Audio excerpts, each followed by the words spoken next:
अस्सलाम वालेकुम दोस्तों, आज हमारी वेब डेवलपमेंट सीएसएस की सेकंड वीडियो चल रही है और इस वीडियो के अंदर हम पढ़ने वाले हैं सीएसएस लिखने की कंसेप्ट के। सीएसएस की जो हम कोडिंग करते हैं वो हम किस कंसेप्ट से करते हैं। ठीक है, ये हो गया हमारा पहला चीज़ है।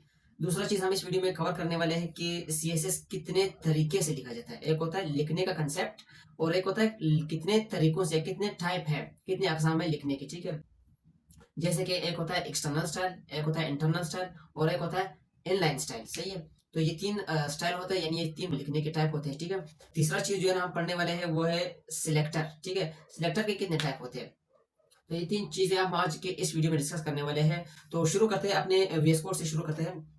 सबसे पहले अपना वीएस कोड ओपन करते हैं, उसके बाद यहाँ पर जो मैंने आपको बताया था फाइल पर आते हैं, उसके बाद फोल्डर ओपन करते हैं। हमारा फोल्डर है सीएसएस, इसको सिलेक्ट कर लिया। तो अब इसको ओपन करते हैं। ये हमारे पास जो है ना फर्स्ट डॉट एचटीएमएल फाइल है हमारे पास, उसके बाद है सीएसएस, फर्स्ट डॉट सीएसएस। ये हमारे पास दो फाइलें हैं। तो हमारे पास जो है ना सीएसएस लिखने के तीन तरीके हैं। एक होता है एक्सटर्नल स्टाइल, इंटरनल स्टाइल और एंड इसके बाद जो है ना इनलाइन स्टाइल। तो मैं आपको वही तीन तरीके समझाता हूँ। सबसे पहले मैं आपको इनलाइन स्टाइल समझाता हूँ। इनलाइन स्टाइल, इनलाइन स्टाइल जो है ना लाइन के अंदर जो टैग है आपका, जिस टैग में आप अप्लाई करने हो उसी टैग के अंदर वो लिखा जाता है। फर्स्ट करें यहाँ पर H1 है, H1 के अंदर हम लोग लिखते हैं स्टाइल। इसको कहते हैं इनलाइन स्टाइल। स्टाइल एट्रीब्यूट है, ये एक एट्रीब्यूट है जो हम लोगों ने HTML में पढ़ा था। फिर उसके बाद है ये, यहाँ पर ध्यान दे लिखने का तरीका क्या है। Style is equal to double quotes, उसके बाद एक कलर, जो भी आप प्रॉपर्टी लिखते हो वही प्रॉपर्टी लिख लो, उसके बाद कॉलन, उसके बाद जो है ना जो कलर आप देते हो यानी वैल्यू रेड। सही है, ये हमारे पास पहला तरीका है। इसको कहते हैं inline style. Style attribute is equal to colour colon, फिर कलर का जो वैल्यू है रेड। ठीक है, रेड ब्लू येलो जो भी है, फिर उसके बाद सेमी कॉलन। ये पहला तरीका है इनलाइन स्टाइल। उसके बाद है दूसरा तरीका, यहाँ पर स्टाइल को एज अ टैग इस्तेमाल करते हैं। ठीक है, यहाँ पर स्टाइल एक एट्रीब्यूट था, यहाँ पर स्टाइल एक टैग है। तो स्टाइल आपने लिख लिया, उसके बाद जो है ना आप यहाँ पर वही सेम तरीका अप्लाई कर सकते हैं जो हम लोग सीएसएस के फाइल में करते थे। एग्जाम्पल H1, उसके बाद करली ब्रेसेस, उसके बाद कलर कॉलन ब्लू। सही, ये हमारे पास दूसरा तरीका। इसको इंटरनल स्टाइल कहते हैं, जो हमारा HTML फाइल के अंदर हम यूज कर सकते हैं, स्टाइल टैग के अंदर हम इसको लिख सकते हैं। ठीक है, ये हमारा दूसरा तरीका है। तीसरा तरीका हमारे पास है एक्सटर्नल स्टाइल। एक्सटर्नल स्टाइल जो है ना अलग एक CSS का फाइल बनाते हैं, फिर उसी फाइल को HTML फाइल के साथ यहाँ पर कनेक्ट करते हैं।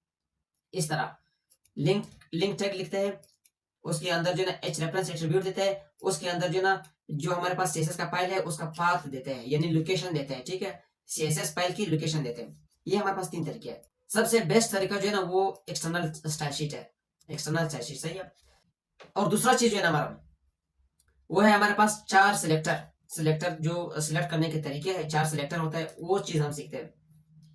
अब सबसे पहला चीज है यूनिवर्सल सिलेक्टर। ठीक है, यूनिवर्सल सिलेक्टर जो है ना एस्टरिस्क से शुरू होता है। ठीक है, यहाँ पर सिलेक्टर जो है ना वो एस्टरिस्क होता है, और ये क्या करता है, जो हमारे वेब पेज है उसके अंदर जितने भी कंटेंट हम लोगों ने लिखे, जितने एलिमेंट है, जितने टैग्स है, उन सब के ऊपर जो है ना वही एक स्टाइल अप्लाई करता है जो आपने यूनिवर्सल सिलेक्टर में लिखा है।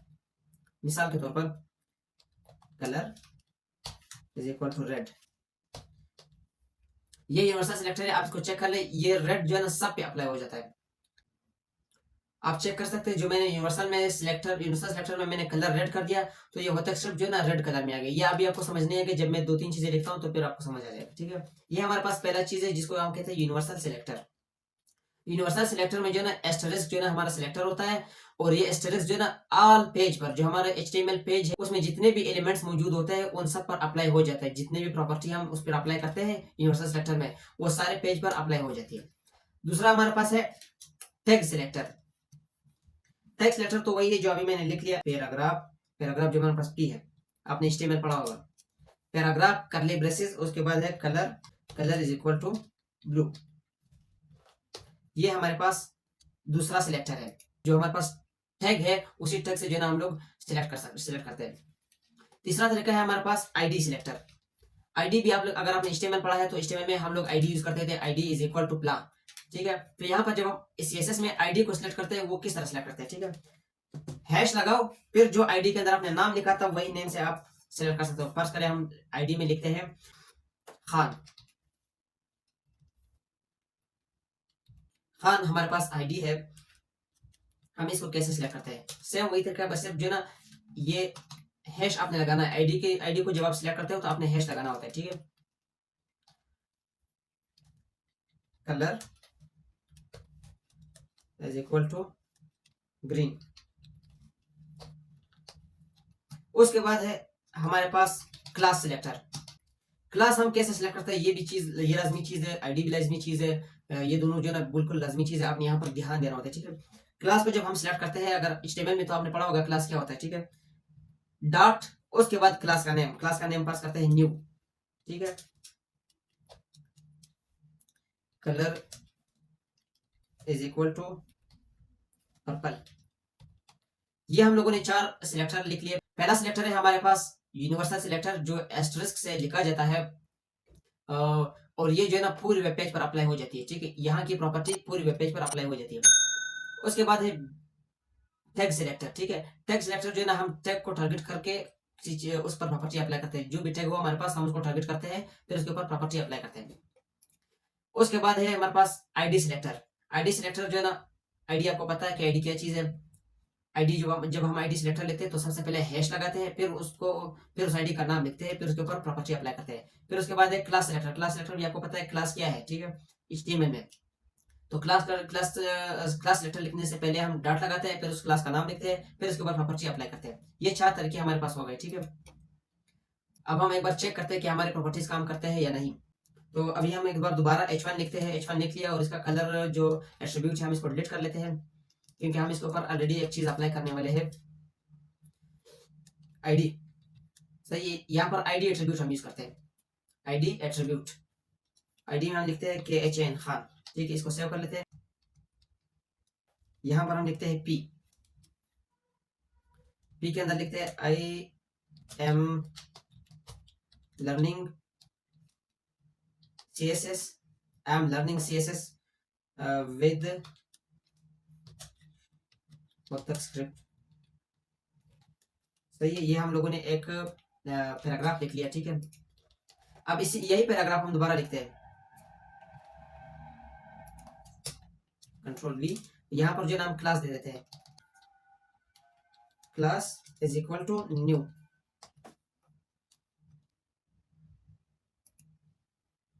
रिफ्रेश। अब चेक करते हैं कि हम लोगों ने होतक स्क्रिप्ट जो पहला हमारे पास H1 था, इसको हमने कलर दिया ही नहीं है, कलर बिल्कुल दिया ही नहीं, लेकिन यहाँ पर सुर्ख आ रहा है। इसकी वजह देखते हैं, आ जाओ। वजह इसका क्या है, यूनिवर्सल सिलेक्टर इसका वजह है। यूनिवर्सल सिलेक्टर में हम लोगों ने रेड कलर दिया था, तो वो H1 पर अप्लाई हो गया। H1 पर अप्लाई क्यों हुआ, उसका वजह यह है कि पहला H1 को हम लोगों ने कोई कलर दिया नहीं था, इसलिए यूनिवर्सल सिलेक्टर उस पर अप्लाई हो गया। अब दूसरा चीज देखते हैं, होतक स्क्रिप्ट जो दूसरा नंबर पर आया है उसमें ग्रीन कलर है। इसका भी चेक करते हैं कि क्यों ग्रीन कलर है। H1 तो ये भी है, तो इसके ऊपर भी अप्लाई होना चाहिए था, वो देखते हैं। यहाँ पर हम लोगों ने दूसरे H1 को आईडी दिया था खान से, आईडी खान से दिया था। अब खान का आईडी चेक करते हैं कि उसका कौन सा कलर है, ग्रीन कलर है, ठीक है। जो हम लोगों ने आईडी में CSS में आईडी टारगेट किया था, सिलेक्ट किया था, उसका कलर ग्रीन है, तो इसलिए इसका भी कलर ग्रीन है। उसके बाद है हमारे पास पैराग्राफ, पहला पैराग्राफ उसका कलर है ब्लू। ये देखते हैं कि क्यों ब्लू है। पहला पैराग्राफ है हमारे पास P, इसका कलर इसलिए ब्लू है कि हम लोगों ने P जो है ना, P सिलेक्टर जो टारगेट किया था उसमें जो है ना कलर ब्लू है, ठीक है। ये है टैग सिलेक्टर। और इसके बाद जो है हमारे पास चौथा पैराग्राफ जो है ना, चौथा नंबर पर जो पैराग्राफ आ रहा है उसका जो कलर है वो पर्पल है, वो चेक करते हैं क्यों पर्पल है। यहाँ पर जो चौथा पैराग्राफ हम लोगों ने लिखा है उसका जो अंदर है क्लास हम लोगों ने लगाया है वो है new, class is equal to new, ठीक है। अब न्यू क्लास को चेक करते हैं कि न्यू क्लास का कौन सा कलर है। न्यू क्लास का जो कलर है वो है पर्पल। तो ये सिंपल सा तरीका था जो मैंने आपको बताया, यूनिवर्सल सिलेक्टर, टैग सिलेक्टर और आईडी सिलेक्टर, उसके बाद है क्लास सिलेक्टर, ये 4 चीजें मैंने बताया। उसके बाद जो है ना फिर आपको CSS लिखने का तरीका बताया कि external style sheet, internal style sheet, and उसके बाद जो है ना इनलाइन स्टाइलिंग।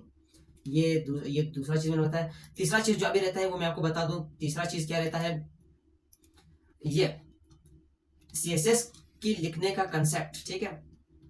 इस तरह सबसे पहले आपने सिलेक्टर लिखना है, उसके बाद आपने करली ब्रेसेस लगानी है 2 दाने, उसको तोड़ना है, ठीक है। उसके बाद आपने प्रॉपर्टी लिखनी है। प्रॉपर्टी आपका फर्ज करे बैकग्राउंड का नाम लगाते हैं BACK बैकग्राउंड कलर, ठीक है, हाइपन कलर।